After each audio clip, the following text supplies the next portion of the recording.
वक्त सबकी अकल ठिकाने लगा ही देता है। यह बात जर्मनी पर बिल्कुल स्टिक बैठती है। जर्मनी जिसने कभी भारत के साथ तकनीकी मदद साझा करने में हिचकिचाहट दिखाई थी, वही जर्मनी अब भारत के पीछे पीछे भाग रहा है। पहले जो जर्मनी भारत की जोरावर टैंक परियोजना में कोई रुचि नहीं दिखा रहा था, वही अब भारत को लाइसेंस के तहत इंजन देने को तैयार है। इस बदलते परिदृश्य में जर्मनी को यह एहसास हो चुका है कि भारत के साथ सहयोग न करना उसे महंगा पड़ रहा है। भारत ने अपनी क्षमता से जोरावर टैंक परियोजना को बिना किसी बाहरी मदद के सफलतापूर्वक पूरा कर जर्मनी को आईना दिखा दिया। दरअसल जर्मनी जो एक प्रमुख यूरोपियन ताकत है, उसने भारत के जोरावर टैंक प्रोजेक्ट को प्राथमिकता देने से मना कर दिया था। उन्होंने इस परियोजना के लिए इंजन देने तक से मना कर दिया और इसके लिए उन्होंने कई तरह के बहानों की सहायता ली। जर्मनी का ये रवैया तब सामने आया जब भारत अपने टैंक प्रोजेक्ट को उन्नत बनाने के लिए सहयोगी की तलाश में था। जर्मनी का नकारात्मक रवैया केवल टैंक परियोजना तक ही सीमित नहीं रहा,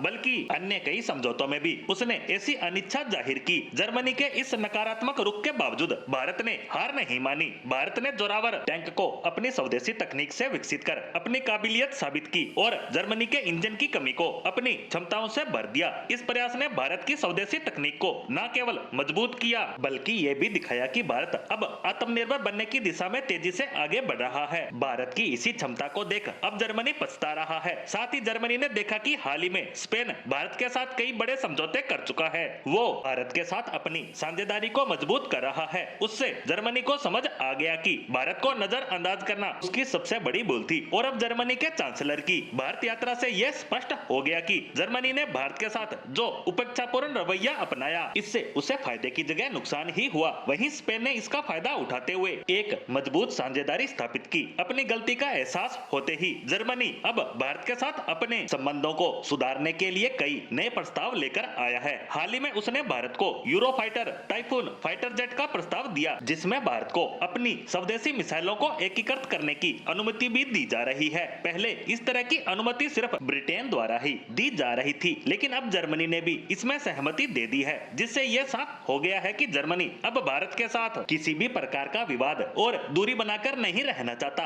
और एक मित्रवत सहयोग को तैयार है। वहीं अपनी पिछली गलतियों पर अमल करते हुए जर्मनी पनडुब्बियों के निर्माण में भी सहयोग की पहल कर रहा है। साथ ही भारत की समुद्री सुरक्षा में स्वदेशी सामग्री में सहयोग को भी तैयार है। जर्मनी का यह प्रस्ताव न केवल भारत की पनडुब्बी परियोजना को गति देगा, बल्कि भारतीय समुद्री ताकत को भी मजबूती देगा और जर्मनी के इस कदम से कहा जा सकता है कि उसे एहसास हो चुका है कि भारत से दूरी बना के रखने से किसी को फायदा हो या न हो, उल्टा होगा तो सिर्फ और सिर्फ नुकसान। और अपनी इसी गलती को सुधारते हुए जर्मनी भारत के सामने कई प्रस्ताव लेकर आया है ताकि भारत के साथ संबंधों में मजबूती लाई जा सके।